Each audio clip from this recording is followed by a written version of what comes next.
Hey guys, it's Jessie V. So I am incredibly nervous for today's video. As you can tell by the title of the video, it's going to be a very personal one and a very painful one for me to talk about with you guys. But I thought before I got into this story, I would just say that yes, I am wearing my boyfriend's shirt because honestly I saw it was colorful and I wanted to wear it for today's video. And I think it would also maybe give me some comfort and positivity while I talk about this because as I said before, it's not easy for me to talk about this. So I don't know if you guys remember, but ever since I started my YouTube channel back in December of 2014, I have mentioned over and over again that something happened to me in high school that is really hard for me to talk about, and I told you guys that I would probably never be able to talk about it.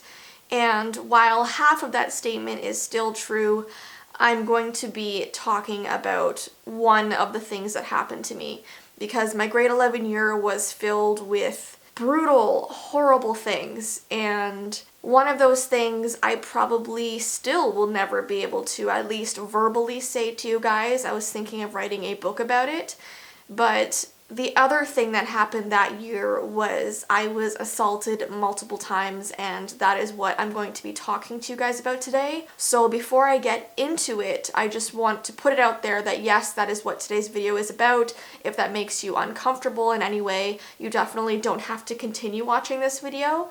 It always makes me sad to sort of talk about this stuff on my channel, you know, anything sad or upsetting, because obviously I like positivity here, but I am a human being and horrible things have happened to me, and I feel like sometimes when I talk about them, it gets it off my chest, and it also makes other people feel like they're not alone if they've been through the same thing as me. And I feel like I have almost an obligation with such a huge following to sort of comfort people and to spread awareness on certain subjects.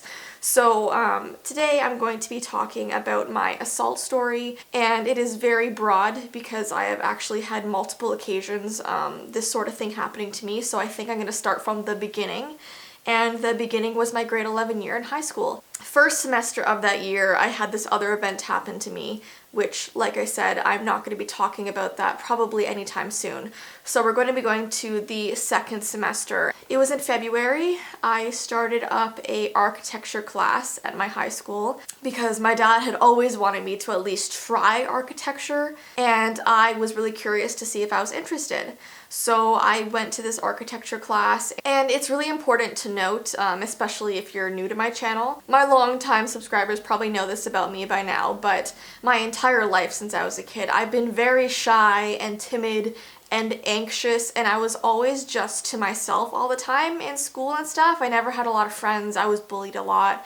I was just that girl that you saw sort of by herself all the time. I know that's really sad, but in a way I was sort of happy to be independent because I was just socially awkward, and I almost felt better not communicating with people. That probably wasn't very healthy at all, but I was always just one of those girls that was to myself. So when I went to this architecture class, I sat in a corner by myself. I wasn't near anybody, and I just like to work and I like to get stuff done, and that's the best way I was productive. Everybody else in my class was like talking to people and everyone, and I guess you can classify me as sort of a loner if you'd like to.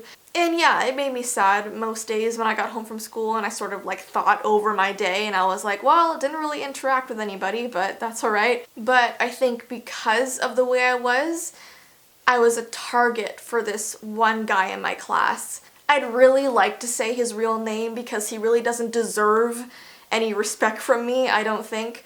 But I'm just not going to. I'm gonna try and take the higher road. But we'll still use the first initial of his name, so we're gonna call him Gordon. And Gordon was a guy in my class who was very outgoing. He sort of talked to everybody. I think he was on like some sports team. He just had a lot of friends. Everybody sort of knew who he was. He was, I guess, what you consider like a class clown. He always made everybody laugh and everything. And one day I was sort of sitting in the corner doing my work, and he came up and sat beside me, and he was very forward when talking to me, very like flirtatious and in my face, and I was very awkward about that. I didn't really know how to respond or interact with him because he was just so forward with me, and I hadn't really experienced that before. It was very strange. And so all I really did was awkwardly like chuckle and like sort of weirdly smile and look away, and like I didn't really know what to do. And I think my first thought was like, wow, is this guy actually interested in me? Like I just couldn't really believe it. I didn't really know that his intentions were not great at the time. I mean, how would anyone? And he began every single day at my architecture class sitting beside me. Like he always chose me to sit beside out of anybody else, and it was so, so weird. And things sort of slowly progressed. Like it started out with him stealing my pen and me having to like go and grab it, and he'd like move it around every time I'd go and get it. Or I'd be, you know, writing stuff down on paper and he would like scribble over it, and just really annoying things. Like it was almost like it was flirtatious to begin with, and then I started getting really irritated by him every single day because no matter what I did, he'd try to like mess up my paper or just like steal things from my desk, so I'd go after him and get it. And it was just really annoying, and I remember multiple times just saying like stop and just like leave me alone. And I definitely wasn't loud about it or firm. I was just timidly saying it because I was so awkward, and he'd just sort of laugh at my efforts and be like, no, I know you want me to take these things and so you can chase me and like all this stuff. And then a couple weeks later, that turned into him grabbing my wrist under the desk and like squeezing it, and I'd be constantly saying like stop, stop, like let go of me. And he'd just squeeze it, and he'd like pull my hair during class or like pinch my arm or kick my leg under the desk, and just these little jabs at me that, you know, it just started becoming really physical. And I remember like leaving class and feeling so disgusted and like grossed out and like confused, and because every single week it just got worse and worse. And there'd be times like right before class in the hallway where he'd literally pin me in a corner against a wall and grab my arm and say like, are you ready for today's class? And like get right up in my face. Oh, I don't want to cry in this video. That's not what I wanted to do. But they were like, I was dating a guy at the time, like just started dating him. And I remember whenever I left my architecture class, he'd like look at my arms sometimes and he'd be like, why are your arms all red? And I just like make up something, like I wouldn't tell him about this guy. And to this day, like looking back on what happened, I don't know why I felt like it was an embarrassing thing to tell someone about. I don't know if maybe I just felt stupid and pathetic. I think that's the word to use. I think I felt pathetic because I couldn't stand up for myself. And it's weird because this happened in front of all kinds of people in the class, but it's like they didn't see it, or I was like invisible. And honestly, it's probably because I wasn't loud enough when I was saying no and stop, because I was saying it like under my breath and very timidly. So it just kept happening and happening every single day, and I just have bruises on my arms and scratches and all kinds of stuff, and I was just literally being assaulted every single day at school. And it's something that I would never wish like on my worst enemy. It was the worst thing ever. So one day I finally decided to go to the guidance counselor, and I just told her everything about what he was doing. And she even said, can you lift up your sleeves and show me your arms? And I did, and she could literally see like his hand marks on my wrists. And she looked horrified. But the thing is, in the end, he only got suspended for a week, and they told him that he couldn't sit near me in class. That was literally how they handled the situation. So I had to see him every single day. And some days I would like skip that class because I didn't even want to be there. And I didn't even want to go to school anymore because I was so embarrassed and disgusted with myself. And then the year ended, and then grade 12 came around, and thankfully he wasn't in any of my classes, and I never saw him in the hallways or anything after that. And just fast forward to about a year ago, oh, sorry, my nose is running because I'm like tearing up. I went to a fall fair. So this whole event that happened with Gordon, I was, I believe, 16 or 17 years old. So a year ago I was 23 and I was at a fall fair and I was walking through it with my friends and all of a sudden I see his face, and this whole like fall fair is so crowded, so you're literally like a sardine just like walking through people, and I wasn't even prepared for it because he literally was, all of a sudden his face was just right in front of me. He looked right into my eyes and then pushed past me through the crowd. And in that moment I was shocked, and right after the shock came anger. I was so angry, like I had to be held back by one of my friends because I wanted so badly to walk through that crowd and go up to him and like stand up for the 16-year-old me. Because I never got to tell him what that did to me. I'm sorry. I mean, this just shows you how much pain I was in. But my friends held me back, and I guess it was a good thing I didn't go up to him. But now that I'm older and I'm more confident and I'm not shy like I was, it's so frustrating to look back on those days and know that I wasn't strong enough. Oh, sorry guys. I don't even know if my parents or my friends know the extent of what he did to me because, like I said, when it happened, I was very vague about telling them what happened. Like, I know my parents know that he sort of bothered me in class and stuff, but I don't know if they knew the extent. So that was the first thing that ever happened to me in regards to assault, and it really scarred me. And unfortunately, when I went to college, the first year of college, it happened to me again with someone completely different. And I've actually made a story time on this before on my channel. I think I made it about 2 or 3 years ago. So a lot of you guys might already know this. It wasn't as severe as obviously being like grabbed every single day. But I commuted to school by myself. Basically, to get to school, I had to take a bus, a train, a subway, and another bus. Like, it was literally a 2.5-hour commute for me every single day. I'd go early hours of the morning, so early that it was still dark outside, and then a lot of the times when I came back from school, it was dark. So it was just a really long day for me, and I was just nervous about traveling by myself, but I just felt like I've been through the worst, what else could happen to me sort of thing, which is not a really good mindset to have, obviously. But there was this one day where I was going to school. I don't remember if I was going to school or coming back from school, but I just remember getting off this train, and it was in Toronto, and there are certain parts of Toronto, like in any big city, that are kind of more sketchy. And my train stop was really sketchy, and once I got off the train, I had to go through this, underneath this bridge, like through this tunnel part.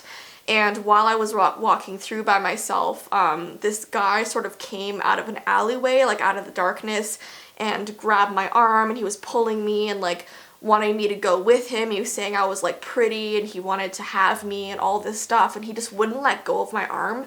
And finally I was able to pull away from him and run. And I remember calling my parents once I got to the subway, and I was like, this is what happened to me and I don't know what to do, and I was freaking out and like hyperventilating, and obviously it was bringing all these flashbacks from Gordon and all this stuff. So they told me that I had to contact the police. So that's what we did, and they weren't able to find him, and it was just a really frustrating situation. And I had to totally change the route that I commuted on because obviously I didn't want to walk under that bridge anymore where I met him. So I had to take a longer route to school, which was really frustrating. And then after that year, the last 2 years of college, I just took a car because it made me feel a lot more comfortable knowing that I was in the car, I was driving, I was the only one there, and no one else could bother me. And then the last thing that happened actually happened just this past fall. I believe it was November. My sister Mandy wanted us all to go to a bar for her birthday, and it was one of those bars that had a dance floor as well, so it was sort of like a club bar, like it was a different atmosphere. And I brought Ty with me. And Mandy brought her boyfriend with her, and they were both sitting at a booth at this bar, sort of looking after our purses and our coats. I feel really bad they had to do that, but they don't really like dancing and stuff, so they sort of sat and talked to each other while the girls went on the dance floor to dance. And so I'm dancing with my group of friends. I'm having a really fun time, and all of a sudden I feel like someone like jerk me backwards, and it's this guy behind me that had put his arms over me and sort of like pulled me back. And I turned around to look at him and I was like, no, don't touch me, because obviously at this point, like, I'm gonna say no if I need to say no, and I'll say it loudly. So I sort of said like no really loud, and he looked at me and then continued to like grab me like completely. And so I pushed him off and I'm like, don't touch me, buddy, like get away. So he sort of wandered off and I was like, okay, obviously he got the point. So I kept dancing with my friends, and about like 10-15 minutes later, he once again grabbed me, and he grabbed me like over my chest area. So it was very like a spot that you do not want to be pulled and grabbed, you know? So I was really frustrated. I pushed him off again. And this time I went to get Ty, and I was like, Ty, this guy keeps grabbing me and tugging me backwards and won't let go and keeps coming around. So Ty gets up from his seat and he sort of starts watching this guy to make sure that he, you know, won't bother me anymore. And that's when he starts to walk up to my sister Mandy, and he literally goes and does the same thing to her. So Ty gets so angry and starts walking up to this guy to like literally get him off of her. And he's stopped by a security guard. And the security guard is like, don't start anything, buddy. And Ty's like, this guy is literally assaulting people on the dance floor and you're not doing anything about it. The security guard was like, he's just having fun, he's just drunk, like just leave him alone.